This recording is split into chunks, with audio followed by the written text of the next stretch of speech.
fim de semana, o senador Jorge Cajuru divulgou, no domingo, uma conversa que ele teve com o presidente Jair Bolsonaro no sábado e disse hoje ao José Luiz da Atena, em entrevista exclusiva aqui na Bandeirantes, o Cajuru disse que ontem, por volta de meio-dia alguma coisa, ele até falou o horário lá, ligou para o presidente dizendo que divulgaria e que teria recebido um ok, poderia divulgar. E hoje cedo o presidente Jair Bolsonaro reclamou da divulgação, inclusive chegou a dizer, olha como está o Brasil, né? Gravando conversa com o presidente da República e tal. Mas o fato é que o Bolsonaro, nesta conversa, deixa claro que tem a expectativa de uma CPI mais ampla, embora lá no Senado haja um movimento até mais compatível com o funcionamento da casa, que é tentar abrir uma outra comissão parlamentar de inquérito.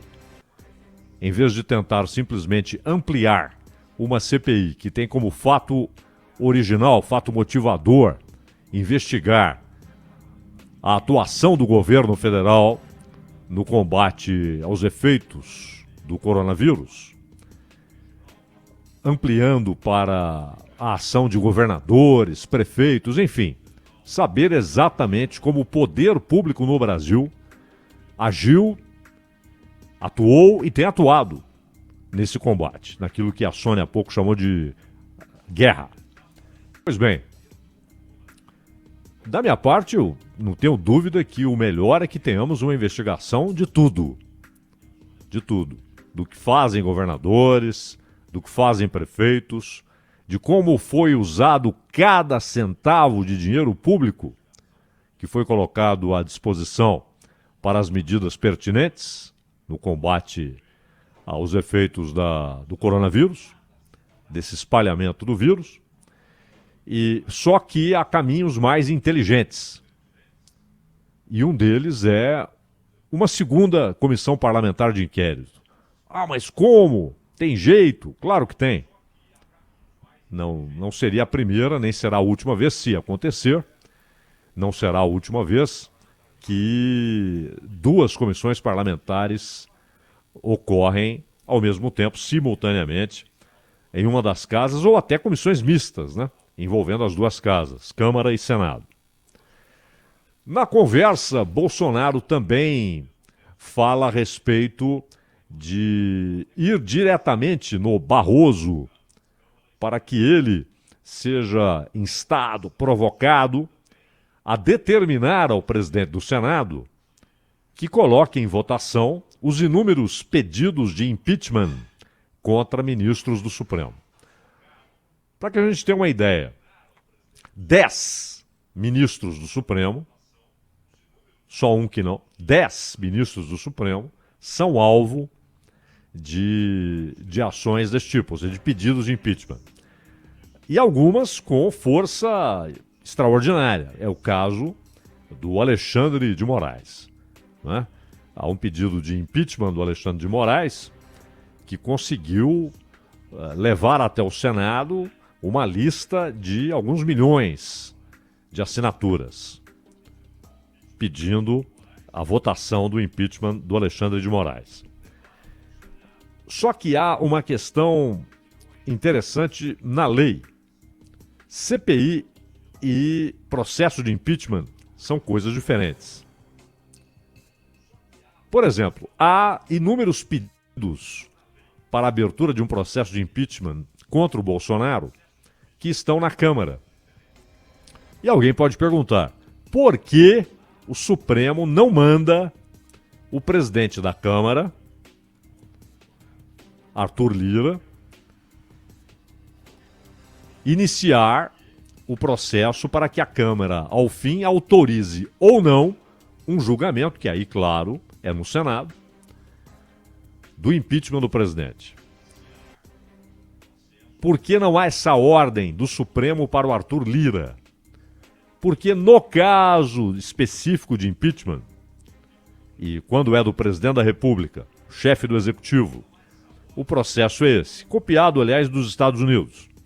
O presidente da Câmara autoriza e coloca, enfim, para os seus pares, uma comissão é instalada, isso é levado ao plenário, e o plenário decide, no final das contas, se abre ou não, se autoriza ou não o julgamento. O julgamento, é claro, se dá no Senado, numa sessão comandada pelo presidente de plantão do Supremo Tribunal Federal.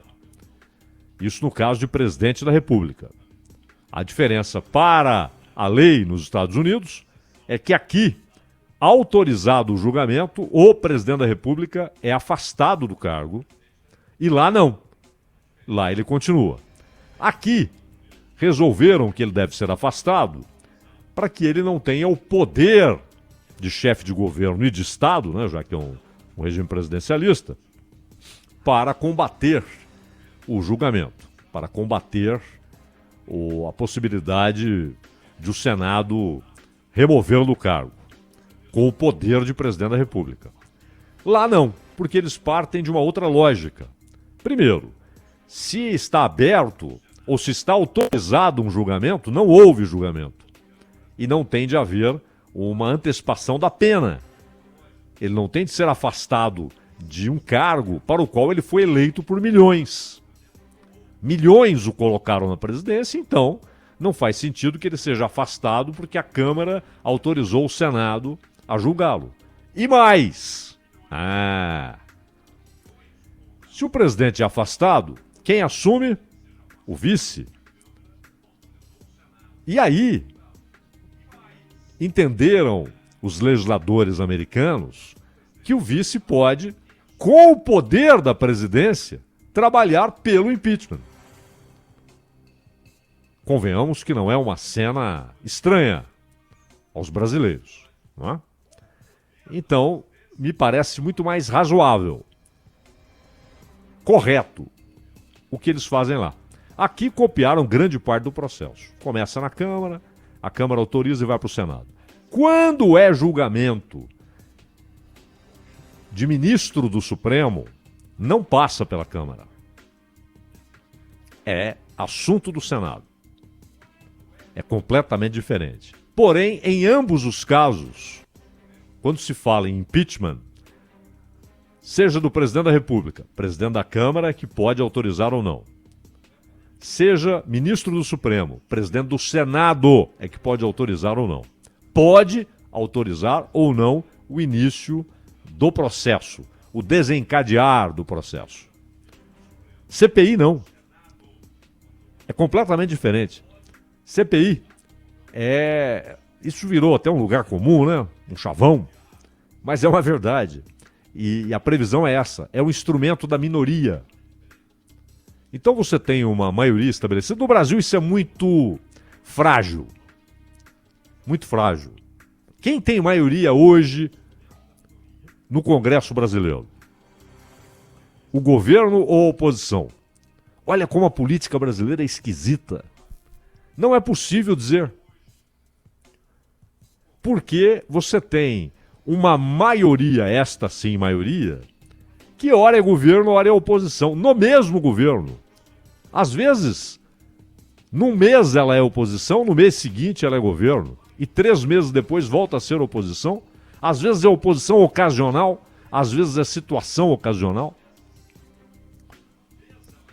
Percebam que o mesmo centrão, que hoje é visto como um aliado ali instável, bastante instável, e ocasional do governo Bolsonaro, é composto pelos mesmíssimos parlamentares, com algumas mudanças, né? Alguns não conseguiram a cadeira, não conseguiram permanecer no Senado, não conseguiram permanecer na Câmara, mas os mesmos grupos políticos que fizeram aliança com o Lula e com a Dilma. E antes com o Fernando Henrique. O Fernando Henrique, durante um tempo, ele precisou de quem? Do PFL. Aliás, a ida do Marco Maciel para a vice-presidência já era ali um aceno. E depois houve um acordo com o Antônio Carlos Magalhães, até que em certo momento o Antônio Carlos Magalhães rompeu com o governo. Mas aí já havia o peso da caneta presidencial e tal, e parte do PFL continuou embarcada na canoa tucana. Com o Lula, a mesma coisa. O Romero Jucá, a gente até brincava aqui, né? Que os governos mudam, mas o líder do governo no Congresso, ou especificamente no Senado, porque você tem o líder no Senado e o líder no Congresso, e o líder na Câmara. Mas que o líder do governo no Congresso não mudava. Era o Romero Jucá. É que na última eleição ele não conseguiu a sua reeleição. Mas o Romero Jucá, ele foi líder de governo de todo mundo. Do Fernando Henrique, do Lula, da Dilma. E aí é MDB, não é? Que também é outra estranheza. Ora está junto com o Centrão reconhecido como aqueles partidos que não são lá muito populares, né, mas que se juntam e formam um conjunto extraordinário de votos. Votos. Eles têm voto. Muito voto. Então é um país estranho, porque não sabemos dizer neste momento, hoje, 12 de abril, quem tem maioria no Congresso. Seja só na Câmara, seja só no Senado, ou nos dois. O governo ou a oposição? A oposição definida. Inarredável. PT, PCdoB, PSOL, PDT, não é? E você tem alguns parlamentos, porque não dá para dizer assim, não, o PSL é governo. Não, parte é, parte não é, né? É um partido rachado ali. Quando houve a eleição em 2018, eles, na nova legislatura, em fevereiro de 19, eles tinham a maior bancada por partido, não por bloco. Era ali uma disputa cadeira a cadeira com o PT. E depois houve aquele racha tremendo, né? Dos que apoiam e dos que romperam com Bolsonaro e tal. O próprio Bolsonaro deixou o partido. Ele hoje não tem partido. Então você tem um bloco de apoio muito esquisito. E há o Centrão. Esse conjunto de partidos que tem muito voto e que é decisivo em tudo. Em tudo. Que hoje está mais próximo do Bolsonaro do que há 8 meses, 10 meses. Mas é um apoio ocasional, varia de tema para tema e é frágil. Eles podem virar oposição da tarde para a noite. O governo sabe disso. Então é claro que uma CPI, se você não tem maioria garantida, a oposição também não tem, você não sabe o que vai dar. Só para voltar num exemplo aqui dos Estados Unidos. Há pouco tempo, todo mundo se lembra. O Trump passou por 2 julgamentos. Não é? E por que ele escapou? Em ambos. No primeiro, ele tinha maioria no Senado. E no segundo, 50-50, os democratas não tinham 67 votos, só tinham 50. Conseguiram convencer alguns republicanos, mas não 17. Então você tem uma coisa clara. Não é? Os democratas têm maioria na Câmara, uma maioria que diminuiu, mas tem maioria. E até o ano passado, os republicanos tinham maioria no Senado, e agora eles estão empatados. Só o voto de desempate que é da vice-presidente. Então, no Brasil, você não sabe o que vai acontecer numa CPI. Isso é perigoso, não pelo que vão investigar, que investiguem tudo. O perigoso é que alguns partidos e alguns parlamentares tenham uma faca ainda maior, um revólver ainda mais poderoso para determinar o que vão fazer, para barganhar. Tem um poder maior de barganha, uma capacidade maior de exigir coisas Porque CPI também pode ser conduzida, nós citamos aqui na semana passada a CPI da Petrobras, que foi uma vergonha. Uma vergonha. De repente, empresário passou a ser achacado. Não quer depor? Quer que o seu nome desapareça aqui das investigações? Vamos conversar. Se achaque. É o poder público, porque o Congresso é parte do poder público, parte do Estado, achacando. Mas essa CPI não tem... Pode até, se a coisa se expande para estados e municípios, algumas empresas podem entrar ali na mira. Provavelmente entrarão na mira. Mas eu acho ótimo que a investigação seja ampla. Muito, muito, o mais ampla possível. E que investigue o que foi feito com dinheiro público em cada estado, na compra de respirador, e que a coisa se amplie. E o governador que comprou respirador que não era para Covid, não servia para pacientes atacados pela Covid, e pessoas foram empurradas, condenadas à morte num ato de corrupção. E a loja de vinho que foi usada para ser intermediária na compra de equipamento médico. Então há muito que se investigar em estados e municípios, o que foi feito com cada centavo. Quanto ao governo federal, a questão não é nem que não percam tempo com coisas que são difíceis de serem mensuradas ou dos seus efeitos serem mensurados. O Bolsonaro falou contra a máscara, o Bolsonaro não usou máscara quando encontrou aquela pequena multidão, né? O importante é o seguinte. Primeiro, Manaus. Qual era a informação do Ministério da Saúde dias antes daquele colapso em Manaus? Que fez gente morrer porque não conseguia respirar, por falta de ar, por falta de oxigênio. O colapso estava anunciado. E todas as informações disponíveis mostram que o Ministério da Saúde estava informado. E isso sim tem de ser investigado. A recusa em responder a um laboratório que acenava com a possibilidade de fornecer ao Brasil 70 milhões de doses. E um ponto importante, começando a fornecer em dezembro. Por que a recusa? E por que a suspensão da compra de 13 dos 23 itens do chamado kit intubação?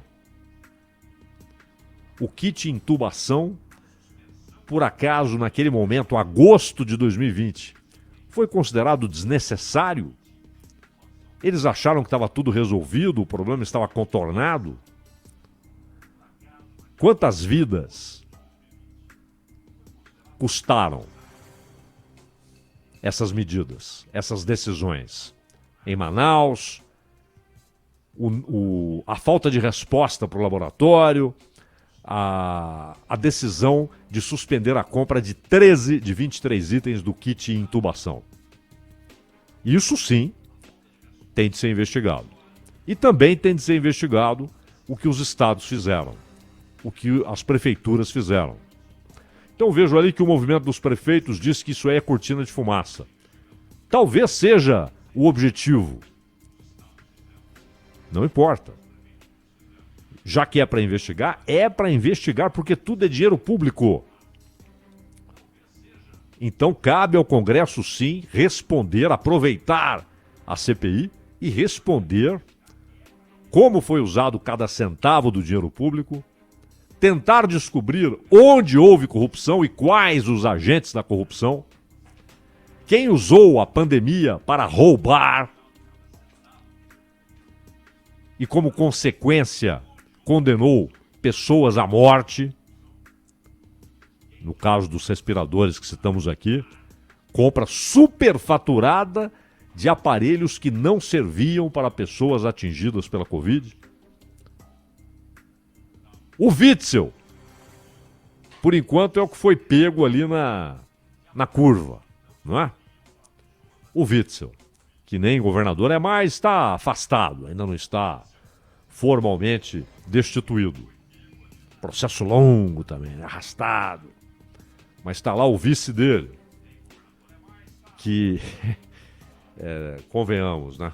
O Rio de Janeiro não está fácil. Sobrevive heroicamente aos seus políticos. Então há muito o que investigar. Medidas adotadas.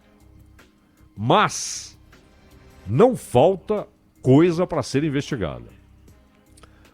Quanto à história de provocar o Barroso para que ele ordene ao presidente do Senado que abra, enfim, processo de votação de impeachment de ministro do Supremo, insistimos, são coisas diferentes.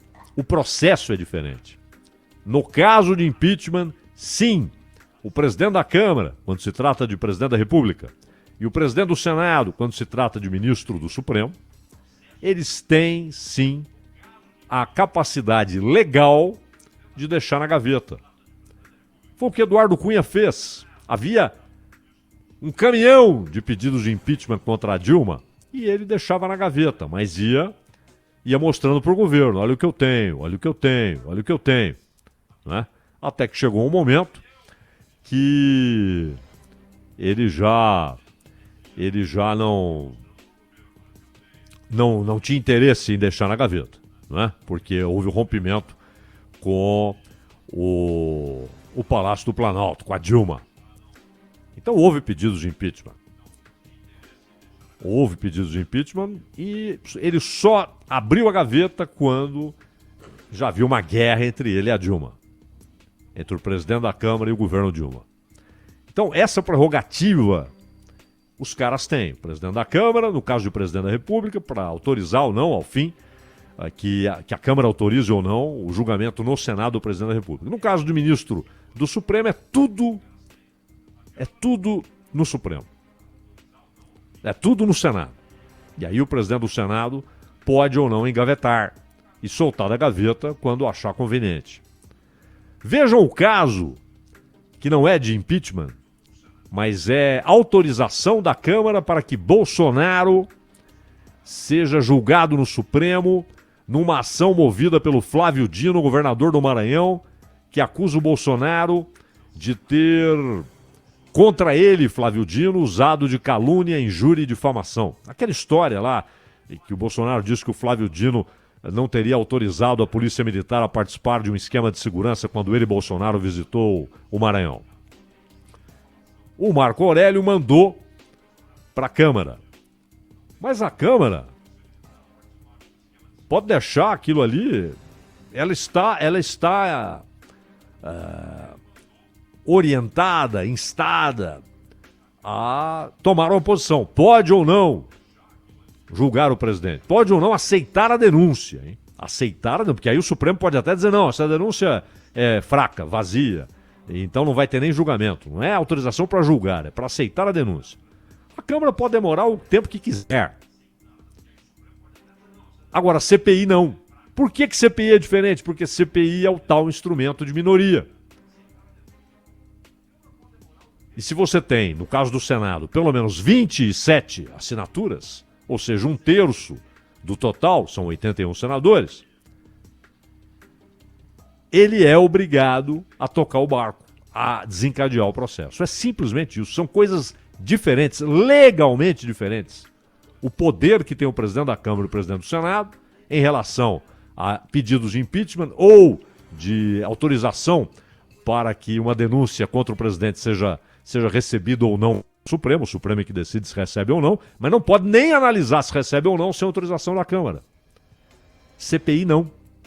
CPI, alcançadas ali as assinaturas, ele tem de autorizar. Aliás, que as assembleias legislativas aprendam isso, hein? que as minorias nas assembleias legislativas aprendam isso. Então, que venham 2 CPIs, se é o caminho mais compatível com o funcionamento do Senado. Que sejam 2, uma para o governo federal, outra para estados e municípios, mas que haja investigação até o mais profundo do subterrâneo desse caso, para que saibamos como cada centavo foi usado, para que saibamos como cada governante, o Bolsonaro, os governadores, os prefeitos, pelo menos das principais cidades, agiram e têm agido no combate à pandemia.